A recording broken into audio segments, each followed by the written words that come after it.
7 अप्रैल पहला पाठ। उत्पत्ति ग्रंथ अध्याय 17 पद संख्या 3 से 9 तक।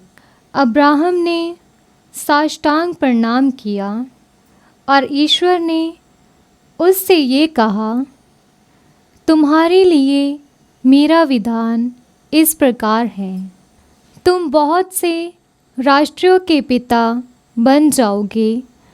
अब से तुम्हारा नाम अब्राहम नहीं बल्कि इब्राहिम होगा, क्योंकि मैं तुम्हें बहुत से राष्ट्रों का पिता बनाऊंगा। तुम्हारे असंख्य वंशज होंगे। मैं तुम लोगों को राष्ट्रों के रूप में फलने फूलने दूंगा। तुम्हारे वंशजों में राजा उत्पन्न होंगे। मैं तुम्हारे लिए और तुम्हारे बाद तुम्हारे वंशजों के लिए पीढ़ी दर पीढ़ी अपना चिरस्थायी विधान निर्धारित करूँगा। मैं तुम्हारा और तुम्हारे बाद तुम्हारे वंशजों का ईश्वर हूँगा। मैं तुम्हें और तुम्हारे बाद तुम्हारे वंशजों को वे भूमि प्रदान करूँगा जिसमें तुम निवास करते हो,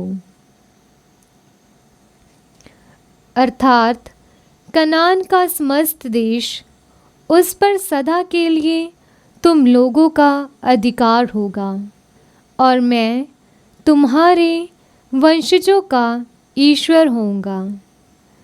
प्रभु ने इब्राहिम से ये भी कहा, तुमको और तुम्हारे बाद तुम्हारे वंशजों को पीढ़ी दर पीढ़ी मेरे विधान का पालन करना चाहिए।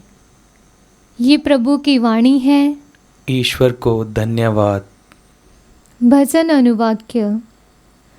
प्रभु को अपना विधान सदा स्मरण रहता है।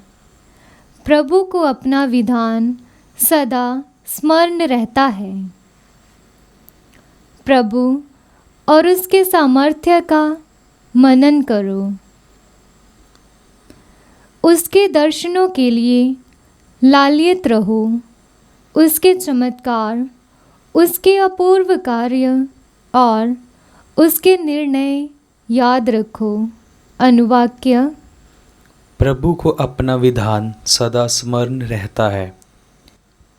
प्रभु भक्त इब्राहिम की संतति, याकूब के पुत्रों, प्रभु की चुनी हुई प्रजा, प्रभु ही हमारा ईश्वर है। उसके निर्णय समस्त पृथ्वी पर व्याप्त हैं। अनुवाक्य। प्रभु को अपना विधान सदा स्मरण रहता है। प्रभु को अपना विधान सदा स्मरण रहता है। हजारों पीढ़ियों के लिए अपनी प्रतिज्ञाएं, इब्राहिम के लिए निर्धारित विधान, इसहाक के सामने खाई हुई शपथ। अनुवाक्य। प्रभु को अपना विधान सदा स्मरण रहता है। जय घोष, ए मसीहा, तेरी महिमा और स्तुति हो। अनुवाक्य। ए मसीहा, तेरी महिमा और स्तुति हो। यदि तुम आज उसकी ये वाणी सुनो, उसका हृदय कठोर न कर लो। अनुवाक्य। ए मसीहा, तेरी महिमा और स्तुति हो। संत यूहन्ना द्वारा रचित सुसमाचार अध्याय 8 पद संख्या 51 से 59 तक। मैं तुम लोगों से ये कहता हूँ, यदि कोई मेरी शिक्षा पर चलेगा तो वह कभी नहीं मरेगा। यहूदियों ने कहा, अब हमें पक्का विश्वास हो गया है कि तुमको अपदूत लगा है। इब्राहिम और नबी मर गए, किंतु तुम कहते हो, यदि कोई मेरी शिक्षा पर चलेगा तो वह कभी नहीं मरेगा।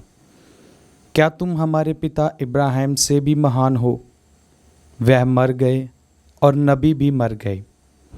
तुम अपने को समझते क्या हो? ईसा ने उत्तर दिया, यदि मैं अपने को महिमा देता तो उस महिमा का कोई महत्व नहीं होता। मेरा पिता मुझे महिमा निमित्त करता है। उसे तुम लोग अपना ईश्वर कहते हो, यद्यपि तुम उसे नहीं जानते, मैं उसे जानता हूँ।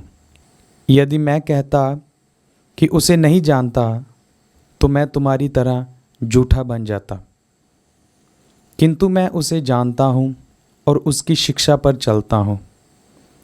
तुम्हारे पिता अब्राहम ये जानकर उल्सित हुए कि वह हमारा आगमन देखेगा, और वह उसे देखकर आनंद विभोर हुए।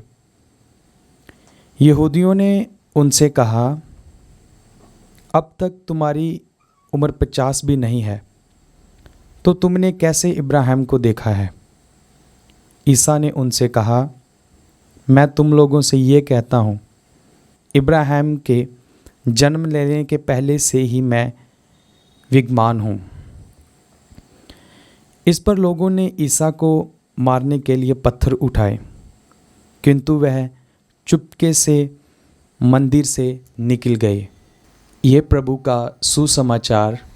ख्रीस्त की जय।